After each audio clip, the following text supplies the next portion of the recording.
All right, good morning, everyone. I know it's bright early on Monday, and I would rather be asleep. This week we are only going to do project 1. I know I've already gone through the specs on it briefly a couple of times before, so I'm going to do a little bit of Q&A. There's some hints and tricks today about a few things. Some people have already done it, turned it in. Great. Yay. Yeah, it has. There is an exam out there. If you haven't noticed, there's an exam due by Monday. Not Monday, Wednesday. Today's Monday. Exam due by Wednesday. Depending on how many people have taken it, I might push it back. I'll go look at it this afternoon and let you know. But I realized that it didn't show up on the schedule as prominently as I wanted it to in the past, but it's out there. It covers stuff on quiz 3 and 4.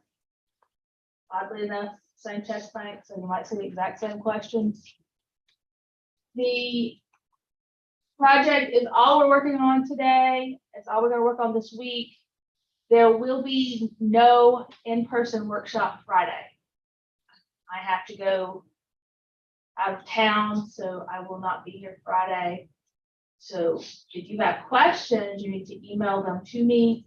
Do not wait till 8 p.m. Sunday night before this is due at 11:59 to email me saying, hey, I just got started and I have questions.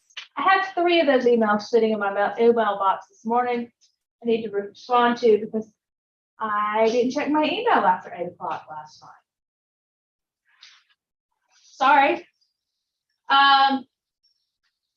So quick overview of this. Again, it's broken into 3 parts. Part 1 is all about drawing boxes. And since we did build rectangles and build shapes and draw busts, part 1 really should be very easy for you. You also did your initials in the bust. So you're just basically going to take the code you have from bus and do some rearranging, right? Don't forget that you have to import your turtle. It outlines a few specific functions that you absolutely have to have that we're going to be looking for. This does not keep you from adding some extra helper functions if you want to. I do this because I like my code to be neat, so sometimes I take and I add more. A prime example of adding extra functions that may or may not be required is when you get to do the border in part 2. I created a function that does the horizontal row of triangles and a function that does a vertical row of triangles and call those instead of rewriting the loop to draw those triangles 4 times. Please do not, let me say this really very clearly for everybody. Do not waste a lot of time trying to figure out how to draw that entire border in 1 loop. It's not worth the time or the effort that it would take to make it happen.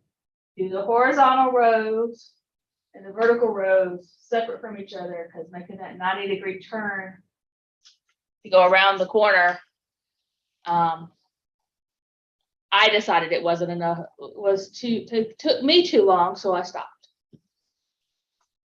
So this particular slide is because when you make the turn, your triangles flip 90 degrees too, so they don't look right. It's not worth the effort. Just do the horizontal row and the vertical row separate. It'll make your life much easier. You'll hate me a lot less if you do that. Is that helpful? Okay. This gray border, don't overthink it. You're not drawing just a line around the 4 boxes you already have in part 1. The easiest way to do that is to make you a great big gray box that's slightly larger than the 4 individual boxes from part 1 and draw it before you draw the 4 on top of it. It's just one square, the gray square, and then you have part 1 draw on top of the gray square. So it's just a matter of calling them in the right order. Questions?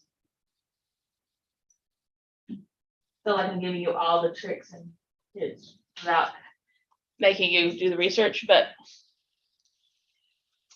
no point in starting off hugely frustrated. If you get through part 1 and 2 and you get to 3,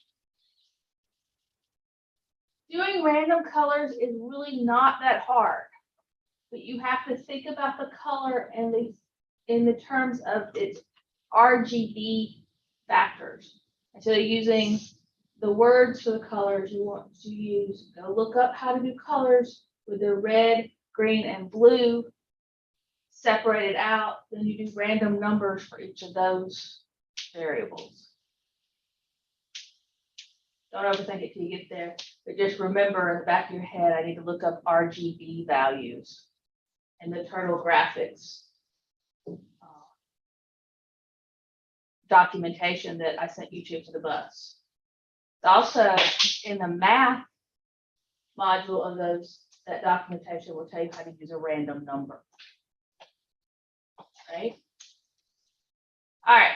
So questions for me. Anybody who's got it started and has hit a snag, got a question or something that would be helpful to the group?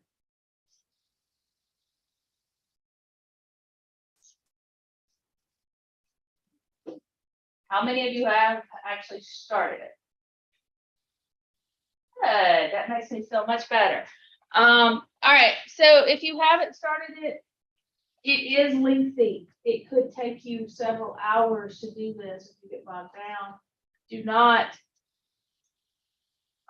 blow it off till weekend. Take your time in class today. Come in class on Wednesday and get as much of it done as you can and ask me questions. The CSX lab students will help you with part 1 and with part 2. They will not answer questions on part 3. You have to get emails to me in a timely fashion if you want help with part 3.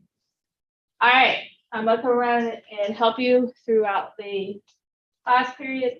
If you have any questions, let me know. And that is where we are at for today.